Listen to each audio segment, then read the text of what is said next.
אז אם נגזר לנו להילחם, כדאי שנעשה את זה טוב. אז אני מקווה שאנחנו נוכל גם ללמוד משהו מההרצאה של רוב אורן. בבקשה.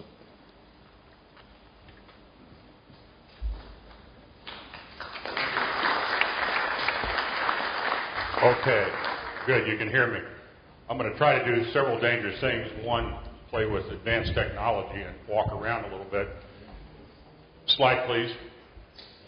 First of all, let me talk a little about the study, a little bit about myself, some things you need to know. First, is what you're getting here is an interim vision of the findings of a RAND study examining the air war in Libya.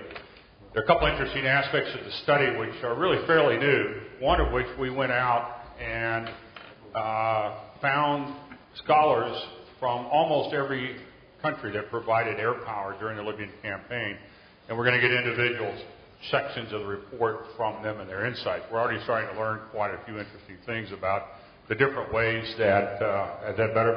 Is that too loud? Okay. Different ways that the countries approach the problem and their particular issues in it. Now I'm going to tell you a story about me because it illustrates how I'm feeling right now. In 1980, at that time I was the finest C-130 pilot that had ever flown or ever would fly. And I flew into Tel Aviv, Lod Airport, first time I came to Israel. And I was pretty excited. I've always been interested in Israel-Israeli history, both from a religious perspective and a secular perspective. And I was sitting on the parallel taxiway waiting to cross the runway when an IAF Dakota taxied by. Now, he was flying a World War II vintage airplane, and I was flying a Vietnam vintage airplane. But at any rate, his tailpipe was on fire, which is not an unusual thing for a Dakota because the oil pools in the tailpipe in flight, and once the airflow stops, quite often it burns off. It has a stainless steel trough back there to keep it from burning the airplane up. Not a big deal, but I thought I would be polite, and very calmly I said on ground control, would you please advise the IAF Dakota that he has a tailpipe fire? Whereupon, before ground control could respond, the Israeli pilot said, ground control, could you tell the American C-130 to mind his own business? I thought, well, burn you, son of a bitch. I don't really care anymore. But ever since then, I've had a phobia about finding myself in a room, standing in front of about 100 Israeli experts, and tell them how to do their business. Right after lunch, right after everybody else has said everything that could be said. Up to this point, I thought that Ephraim Segali was not only a colleague, but a friend. I see now that he's set me up for comic relief, and I want to thank you for that. But at any rate, I am honored to be here. This is pretty exciting stuff, and this is an important conference. I did have the honor of speaking at the second one and some years back, and I think that what you're doing here, not only because Israel is important, but because air power is important, is a valuable and important thing. So what I want to do is talk a little bit about the campaign, and I intentionally structured my talk to follow Tom's so that I would not focus on the details of the campaign, but I tried to identify some things that I think should be of direct relevance to the Israeli Air Force to draw from that. Now, I know full well that I'm shooting in the dark to some degree because I really don't know what is important to you. But hopefully, by sheer accident, I'll hit something that matters. As my father used to tell me whenever I did something good as a kid, even blind squirrels find acorns once in a while, son. Okay. So the briefing will have three parts. I'll highlight the campaign or specific elements of it and how air power was used. I'll make a very general discussion of future IF concerns. This will be very general because that has already been said in far better detail than I could cover here. And then I'll talk about some strategic, operational, and tactical implications with the primary emphasis on strategic and operational. Slide, please. Thank you. First of all, this was fought by an ad hoc coalition. It was at the core a NATO operation of countries that allegedly had been working together in alliance for the last 50 years or so. But it drew in several other countries for first. Sweden got involved. Sweden, in an out-of-area operation. Three Middle Eastern Arab states committed to the campaign. The United Arab Emirates and Qatar actually provided air forces. Jordan was committed but actually didn't show. I'm sure that surprises you.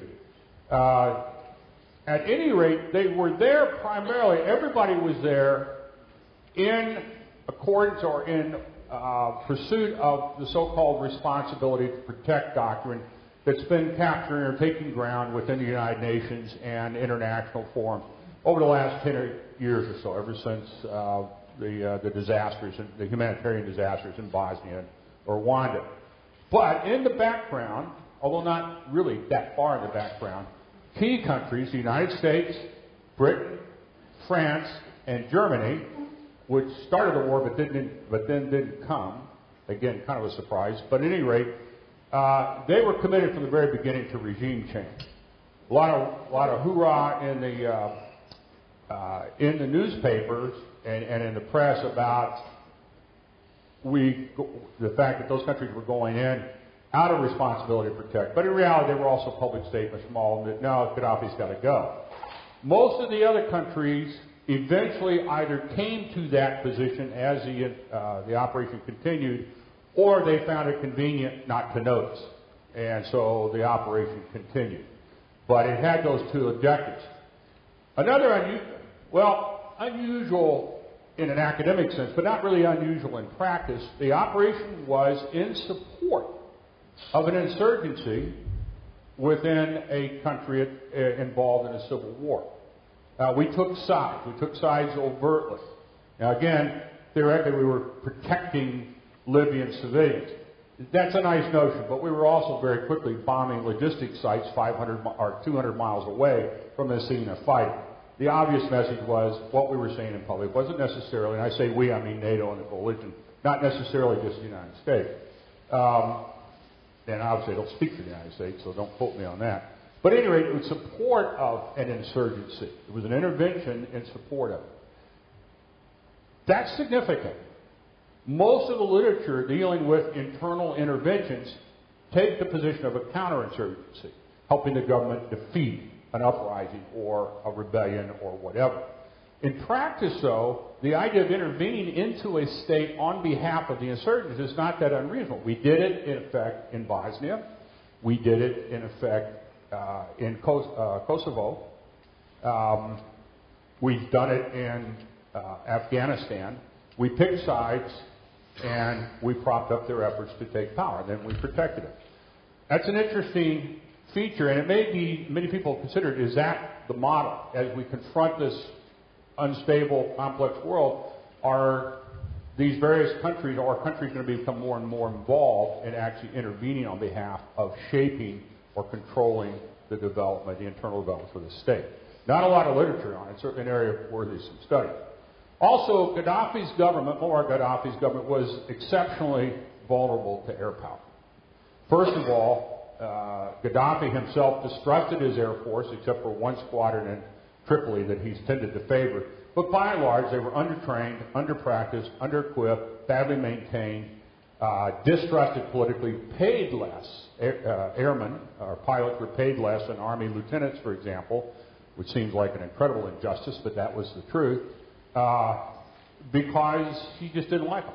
So their pay was actually reduced. So the Air Force itself was hardly functional.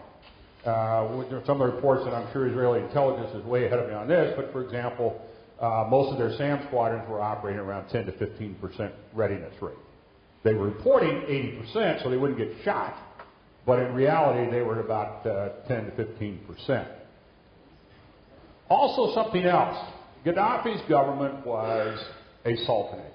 It was just a different variation of the kind of governments that Libya has had forever, and many Arab countries have. They're characterized by family rule, dynastic rule, with a main focus on maintaining family rule, propped up by a second and third tier toadies or hangers-on who are there primarily because it's in their interest to be there. The rest of the country largely disenfranchised. And these modern sultanates are common within the Middle East, but the essentials of government aren't that uncommon away from the Middle East as well. Those kinds of countries, as long as their internal power, their internal mechanisms for repression and controlling the populations can be fairly strong and fairly durable. But if you unseat their ability to repress their people, they can explode politically. Because they'll suddenly find out that most of the people in the country really don't like being repressed by their government. And once it becomes obvious that the government's losing its grip, rebellion can pop out in all directions. This is sort of what happened in Tunisia, it happened in Egypt, it happened in Libya, that the system doesn't just melt away and erode, it simply collapses. And that's basically what happened here. It went over its tipping point and collapsed. Slide. The campaign highlighted serious shortfalls and imbalances the Air Forces involved. Thomas has already talked about it. I won't go into great detail, but I would emphasize one point.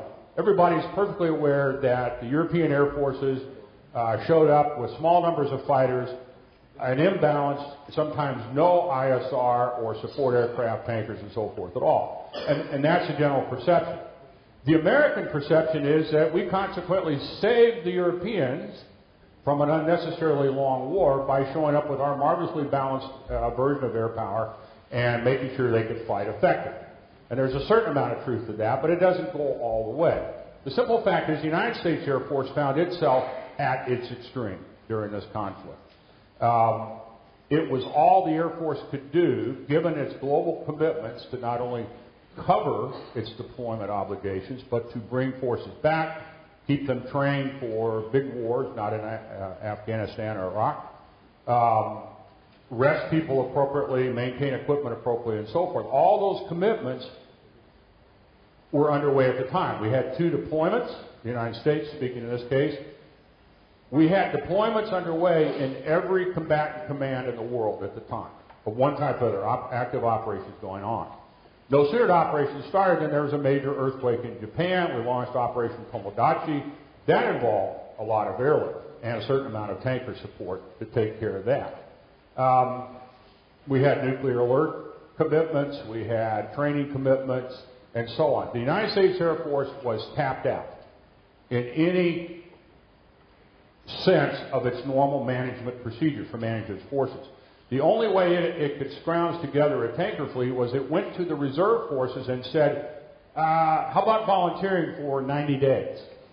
That's a problematic request to the reserves for reasons I won't go into, but I'm sure your reserves are similar way or have similar kinds of considerations. But if a reservist volunteers, they don't get credit for retirement later on. They don't get medical coverage for their family. They don't get other benefits. So you're asking a reservist to volunteer for a weekend or a week or something, that's one thing. To ask the reservist to volunteer for 3 months is asking a lot, and yet they came forward. Most of those tankers, approximately 20 tankers we sent out, were reservists. There was also a small unit of tankers that deployed to France from an active duty unit stationed in England. But most of the force came out of our reserve forces. We could only find it that way. Congress never authorized or funded the operation, which meant that there was no funding for it. There was no money to pay the reservists. There was no money to reimburse the Air Force for its operations and so forth. Congress was in a major political dispute at the time. It had nothing to do with Libya. It had everything to do with the 2012, the forthcoming election. They punished themselves for it. But as a consequence, the Air Force goes to war without congressional authorization or funding.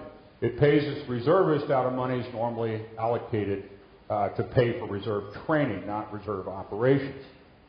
So this is a pretty difficult operation. But the point is, when you look at imbalance, the Air Force was at a point where it was stressed out. The other aspect that to recognize, and this is one that when I briefed this to some European participants, they got pretty excited about it. I pointed out that most of our support structure is old. Our tankers are in bad shape. We've been retiring increments of our tanker fleet, which originally was 600 KC-135 types and about 80 KC-10 types. We've been retiring tankers because they're just becoming uneconomical and rapidly technologically difficult to keep in place. They were bought to support B-52s. We kept them after the B-52 fleet largely retired because the Tactical Air Command, the fighter community, had learned how to use them in sustained operation. But they weren't bought for the fighters. They just happened to be there. The fighters got whatever was left over in the old reciprocating tankers back in the 1950s, the only time they were given their own tankers. So that fleet is in pretty bad shape. The KC-46 fleet, our program is underway. I think we expect the first airplane around 2017 if we're lucky. But there's a real danger that the 135 fleet will still wear out faster than we can bring KC-46s online. So there is a jeopardy there. Virtually all of our ISR systems are based on old 707s and C-130s. So it's a hazard as well. So the United States is dealing with the same issues to a certain degree the Europeans and certainly the Israelis are dealing with, is that there ain't enough money out there to keep the whole fleet modernized, let alone structured the way that it needs to be and for all the bases we're trying to cover. Last point, in spite of all this, the intervention air forces actually integrated pretty well. I'll talk about that. Thomas already talked about it some degree, but I'll talk a little more. The other point is, and this one I love, because anything that baits the Army and gets them excited is good as far as I'm concerned, but air power basically rendered irrelevant the balance of power on the ground immediately. Now, granted, this is an exceptional situation. We've got a fourth-rate Army. It's composed or it's led by a madman with no retirement options, a second tier of leaders who have pretty divided loyalties, and they start jumping ship almost right away. The line soldiers range from bozos to mercenaries to incompetents to occasionally here and there a reasonably well-trained unit of patriots, but it's a pretty mixed bag of people. In spite of that, the point is, when the first French fighters rolled in and blew up the first Libyan armored personnel carriers outside of Libya, the Libyan army lost its ability to conduct sustained offensives. It never will, again, conduct an offensive to a conclusion. It will jump up out of the holes now and again and make a rush, and it will gain some ground, but inevitably, and they know it pretty quickly, they're going to be pushed back by air attack. And in some cases, they won't make it to the other guys' lines. Next slide, please. Okay, here's where I'm really going to cut myself short, simply because all of this has been said, and it's fairly straightforward. Except for a couple points down here, I would point out, not only is Iran's quest for nuclear weapons obviously a key, if not the key, security concern for Israel and for the United States right now in the Middle East, and for NATO and so on. But you can't overlook the fact that Arab military systems out there also learned from the Gulf War. They've also invested some money. They've also tried, within the context of their ability, to train their officers, they're enlisted, they've equipped them well, and so forth. They're not the Arab militaries of 1967 or 1973. These are a different bunch of cats. And I know that most of us don't want to believe that Iran's going to wind up with nuclear weapons. But should they do that, there's going to be a very real likelihood that you're going to see conventional threats, developments, happening under the umbrella of that nuclear structure, just as we did in the Cold War. The first thing nuclear weapons are going to do to Iran is split it politically between the hawks and the doves, because nuclear weapons are the real deal. If you decide to go to war with nukes, a lot of people are going to die. Everything can be wiped out. It changes everything. Now, some people in Iran are too fanatical or too stupid to recognize that, just like in Russia there were people like that. The other people are going to say, holy moly, or holy Muhammad or something. They're going to wonder, what have we got ourselves into? And how do we use these things or not use these things in a way that gains ground but doesn't get us all incinerated? So it's going to be an interesting challenge. They aren't going to make things stable, and they aren't going to, and Iran, if they haven't figured it out yet, isn't going to find their strategic world simpler because they wind up with the things, if they do. Dealing with them, usual choreography of economics, military power deterrence, domestic politics, and we've already alluded to it, but I think it's probably one of the more important issues, alliance building, coalition building, figuring out how to do that. Next slide. I would argue at strategic level that Libya has only indirect relevance to Israel. Israel is not going to join a coalition of states, a coalition of the willing, and go into some Arab state and sort out their politics. I mean, I can't imagine that. And I don't think anybody else could imagine doing it or wanting to do it or being, to some degree, dumb enough to do it. But, so in a direct sense, no, you're not going to do another Libya. I'm not sure if NATO would do another Libya. Certainly NATO discovered doesn't have the ability to do another Libya, but I just don't see it. But what I think is kind of interesting is the participation of small states in this out-of-area operation, like Denmark, Holland, Belgium. Doesn't even have an Air Force anymore. It has an Army Air Arm or something, they call it. They saw reason to be involved in this coalition. They saw reason over the last 20 years to develop the capabilities, albeit on a limited basis, to participate in out-of-area operations. They did it for relevance. They want to be players. They have global interests. They know that what happens in the world, almost anywhere, can affect them as much as it does any other country. It's also for, the relevance issue is important. They realized they needed to be able to play at least in a small part if they wanted to be sitting at the table when the peace was discussed or settlement was discussed. If they wanted a legitimate role in what was going on in the world, they had to figure out how to play in a way that the big players, namely the United States, would respect and would give them a seat at the table. I remember hearing the Italian chief of staff one time, or his passing secondhand, but he said the most humiliating experience he had was when he was the Italian Air Force liaison officer in Riyadh during the first Gulf War, and on the first night of the air campaign, he showed up at the door at the Air Operations Center. Some captain stiff-armed him at the door and said, "Sir, you can't come in." He said, "Why not? I'm the, Colonel such and such, I'm the Italian liaison." He said, "Well, General Horner said don't let the Italians in because they didn't bring any airplanes. They brought airplanes, but they wouldn't use them. Said, you're not playing, you can't come in. You can't even watch what's going on. You're out of it." And that had an impact. And Italy was one of a number of countries that set out to make sure that didn't happen again. Readiness, obviously, it helps to mix with everybody else to figure out how they do things and maybe learn something from it. Next slide. I'm going to speed up a little bit because I know I'm using up some time here. There are a couple of options for preparing for out-of-area operations. This is really a whole separate conference and not for me to go through it. But one way is simply develop small increments of an Air Force to project a balanced air power capability. I don't know, a dozen fighters, 4 tankers, a couple of ISR, AWACS airplanes, but put together an independent capability. The more common approach by small countries in Europe was to weight their forces for what I call dependent effectiveness. In other words, their budgets didn't allow them to buy what they really needed. They knew what they needed.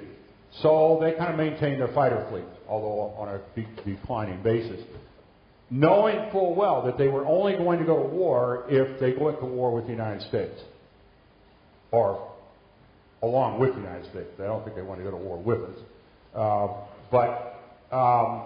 At any rate, so they emphasized fighters. Maybe they bought a tanker or two. Maybe they bought an Erie Eye or something. But basically, they knew that they would require an alliance with the United States. But at least they could play. A couple of years ago, I read a kind of a tongue-in-cheek Royal Air Force Dictionary of Operational Terms, and it defined out-of-area operation as someplace the Americans will take us. So they knew that was the way it was going to be. So they all accepted this strategic dependence, if you will, as their model. Next slide, please. Hollandness, I've talked about that to a certain point. The main thing was that the European forces were essentially designed, they always have been, to fight in place. They don't deploy. They never have deployed, except for possibly the Germans and the British in World War II. It's just not what they do. The United States Air Force is essentially 100% deployable. It's an expeditionary air force. It's organized, if necessary, to pick the whole camp up and go somewhere or go different places. Most air forces don't do that because it's costly in terms of infrastructure and support investment. We're able to do it in part because of investments made during the Cold War to support the Strategic Air Command and other operations. So they're hollow. It's not that they don't know they're hollow. This is an important aspect. People thought, well, these dumb Dutchmen, what do they know about air power? They know a lot about air power. They're very clever. But And they knew that they were hollow, but they just had to accept that. They had plans to build a balanced Air Force, but they never had the money. And then I already talked about the American shortfalls. Next slide, please. Okay, for you guys. Implications, I'm just going to throw these out. I'm not going to expand on them. But if out-of area operations seems like something you ought to think about, it is going to take an appropriate balance of shooters and enablers. It's going to take a proactive approach to figure out how to be part of a coalition. And if you want a coalition to come and help you effectively, all I can tell you is you better go out, get out in the world, and interact with the people you think are going to come, because these things don't happen automatically. The Swedes interacted with NATO for 40 years, but they were never part of NATO. When they came to the war, they couldn't get into the classified communication systems. There were problems integrating. They had nobody to send to the Air Operations Center, and so on. So it took a while to get them integrated. It doesn't just happen. Don't expect any help unless we bring it. This integration issue is important, but the most important aspect, the thing that enabled it, were social preparations. The fact that European and American officers interacted professionally, socially, in training, the common doctrine documents. They had a long history of interaction. They knew each other personally. They knew each other by name. They had each other's business cards. You got to do that on a continual basis every year. You can't do it once and come back 10 years later and think everybody's still in place, because they're all retired. You know, the half-life of a military staff is about 18 months. Every 18 months it turns over. And anything you've done prior to that is a non sequitur. Anybody train students? Student pilots? Anybody do that? Well, I did. One of the things that drove me crazy was in the afternoon, when I get my second or my third student, he hadn't learned a thing from what I told the student in the morning. And I'd have to say the same stuff to him. Where was he? What was he doing? But that's the reality, that you can't, you got to know it doesn't, knowledge does not transfer easily. Next slide. Ground forces. Pretty simple there. Dominates land and open warfare. If you get them to get up and move around, and you've got a real Air Force, you can kill them. And you can kill them fast. And you can kill the parts of them you need first to make them stop moving out in the open, and then you can kill them when you can get back to them. Okay? That's that simple. That's what's happened the last 40 years with precision weapons and ISR systems. But if the little guys are hiding, dug in, and sneaking around, it's going to take a coordination of an Air Force and a land power, and an Army to root them out and kill them and beat them up and force them to surrender. If you don't have that, it's not. So I guess the reason I'm saying is I don't want anybody to say I'm saying the armies are useless. I do think the primary role of the Army in modern times is to provide victory verification parades for the Air Force. But there are times when they're really useful. Okay, and this is the case. In the case of Libya, we got a fourth-rate Army. It still took a couple of months to get the interim transitional government's military forces organized for offensive operations, and we supported them systematically with close air support, soft forces, regardless of what was said in the papers at the time, there was support. And it still took them a while to beat the Army into submission. Next slide.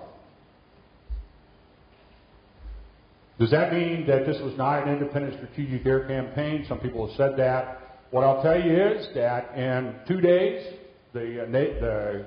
Odyssey Dawn, NATO, part of NATO, wiped out the Libyan Air Force. Actually, in a period of about 6 hours, they made it irrelevant. And then they finished it off. In 1 minute, the French Army stopped what was supposed to have been the final offensive into Benghazi. And from that point on, the Libyan Army's days were numbered, no matter taking them apart. NATO systematically eroded the Libyan Army's logistics structure, its communication structure, its IADs, and every day it signaled to everybody that Gaddafi was not in charge anymore and that his days were numbered. And we've got plenty of evidence, direct evidence from Libyan military personnel, that just shattered morale. And it just went from bad to worse from day to day. Those are strategic effects, and they were independent. You didn't have air power, couldn't have done it. Next slide. I'm going to move on from tactics. The briefing's available, the paper will be available, but I don't necessarily want to get into it at this point because I think it ties down. I know I'm starting to go over time. So I'm just going to go next slide. If somebody wants to buttonhole me later, they can do that. Next slide. Thank you. A couple of hanging questions I would leave you with, maybe for a future conference. I'd be glad to contribute. First of all, the advantages and disadvantages of participation in out-of-area coalition operations for Israel. This is a really difficult question. And part of it is figuring out, well, who's going to play with you? Got some problems with that. Who's going to let you play with them? Where would you play? How would you train? Why would you train? And I'm going on and on. If I had another hour, I could just pose questions and then we could go answer. The implication of Libya for the future structure of the Israeli Air Force. You're the only people in the world that can assess whether you've got enough of what you need. What I can tell you from that is the United States didn't have enough tankers, and we only have 600 of them. Okay. In that conflict, we had one tanker for about every 5 shooters. It wasn't enough. The tanker shortage basically cut the operational pace in half. It was all you could do. You didn't have tankers. Fighters flew patrols as long as 10 hours. Actually longer than that. Cap patrols.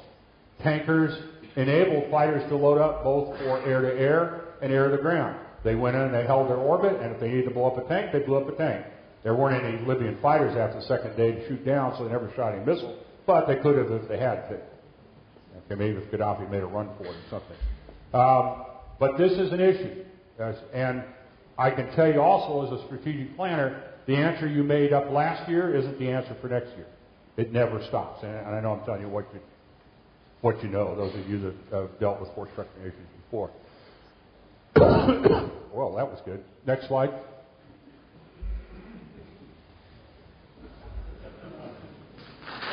Thank you.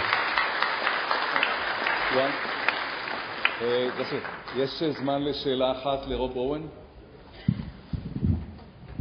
מישהו רוצה לראות?